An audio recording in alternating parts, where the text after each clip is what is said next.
நாம் தமிழர் கட்சி தொடர்ந்து தனித்தனியா போட்டியிடுவோம். உங்களுடைய பேச்சு பெரிய வைரல் ஆயிட்டு இருக்கு. சீமான் கம்பேக் கொடுத்திருக்காரு அப்படிங்கிற மாதிரியான தகவல் எல்லாம் பேசப்பட்டு வருது இணையதளங்கள். எங்க போயிருந்தேன் கம்பேக் இருக்கு வேற தொடர்ந்து நாங்க தனிச்சுதான் போட்டிடுவோம் அப்படின்னு சொல்றீங்க. ஒரு இலக்கை நீங்க நிர்ணயிச்சு அதை தொடர்ந்து பயணிக்கிறீங்க. இந்த அதிகாரத்தை எப்போ அடைவீங்க? இலக்கை அது உங்களுக்கு சொல்றேனே, இழந்து விட்ட உங்களுக்கு அண்ணல் அம்பேத்கர் தான்.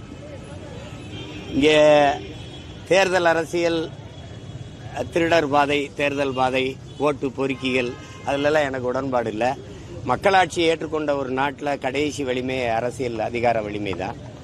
அதனால் அம்பேத்கர் உங்களுக்கு தெரியும், உலகத்தில் அவரை போல அறிவாசான் எவனும் இல்லை, அவரை போல கல்வியாளரும் அவரே சொல்லிட்டாரு, எல்லா துன்ப போட்டுகளுக்குமான சாவி ஆட்சி அதிகாரம் மட்டுமேன்னு. அதிகாரம் மிக வலிமையானதுன்ட்டாரு. அதை நாங்கள் முழுக்க ஏற்றுக்கிட்டோம். ஆனால் இன்னைக்கு இருக்கிற திராவிட அதிகாரம் மிக கொடுமையானதா இருக்கு. அதை மாற்றணும்னு போராடுறோம், அவ்வளவுதான். அதெல்லாம் அமையாது. நீங்க ஓட்டை பிரிக்கிறாருன்னா நீங்க என்ன, ஏன் கூரை வீடு இல்லையா உங்க வீடு, கூரையை பிரிக்கிறேன்னு சொல்ல மாட்டீங்களா? இதெல்லாம் பைத்தியக்காரன். அவர் ஓட்டை இவர் பிரிப்பாரு, இவர் ஓட்டை அவர் பிரிப்பாரு. நீ அவ்வளவு பலகீனமா இருக்கிய? உன் ஓட்டை நான் பிரிக்கிறேன்னா நீங்க பலகீனமா இருக்கீங்களா? அவ்வளவு வலுவிழந்து இருக்கீங்களா? அப்படி பேசக்கூடாது, அப்படி பேசக்கூடாது. எங்களுக்கு ஒரு கோட்பாடு இருக்கு, ஒரு நோக்கம் இருக்கு. நீங்க திரும்ப திரும்ப சொல்றீங்க ஊழலை ஒழிக்கணும்னு எல்லாரும் சொல்றீங்க. யாரோட சேர்ந்து ஒழிக்கலாம்? மதுக்கடையை மூடணுங்கிறீங்க, யாரோட சேர்ந்து மூடலாம்? மது ஆலைகள் வச்சிருக்க உரிமையாளர்களோட சேர்ந்து மதுவை முடிவில. இந்த மாதிரி வேலைகளை எல்லாம் பேசிட்டே திருப்பி திருப்பி பேசிட்டு கூடாது. என்னையும் சேர்த்துக்கொண்டு இந்த சாக்கடைகளை தள்ளுறதுல நீங்க எல்லாரும் பேரார்வம் கொண்டு இருக்கிறீங்க. நான் அது எங்க விருப்பம்.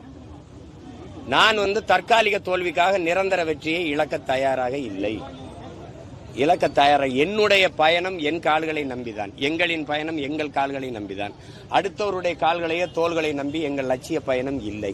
ஏன்னா அடுத்தவர் கால்களை நம்பி நான் பயணித்தால் அது அவர் நினைக்கிற இடத்துக்கு போக வெளியே என் கனவை சுமந்து போகாது. அதனால அதை விட்டுருங்க, வேற ஏதாவது கேளுங்க.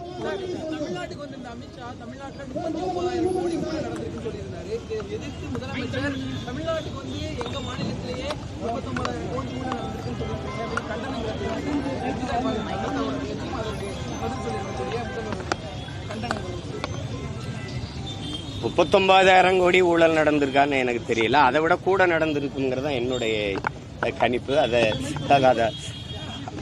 அது ஒரு ஊழலே நடக்கலைங்கிறீங்களா இல்ல நடந்திருக்குங்கிறீங்களா?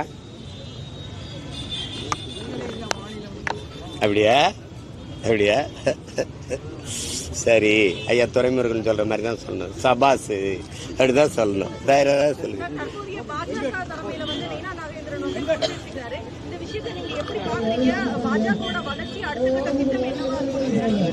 இல்ல ஒரு கட்சி, அவங்க ஒரு கட்சி, நாட்டை ஆண்டு கொண்டிருக்க கட்சி, பல மாநிலங்கள்ல அதிகாரத்தை செலுத்துகிற கட்சி. அவங்க கட்சிக்கு எது நல்லது எது சரி என்பதை அவங்க தான் முடிவெடுப்பாங்க. அதுல போய் கருத்து சொல்ல முடியாது.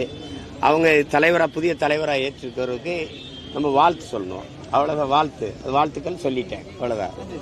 அது அவங்க கட்சி கருத்து, நிலைப்பாடு. அதுல போய் நம்ம தலையிட முடியாது.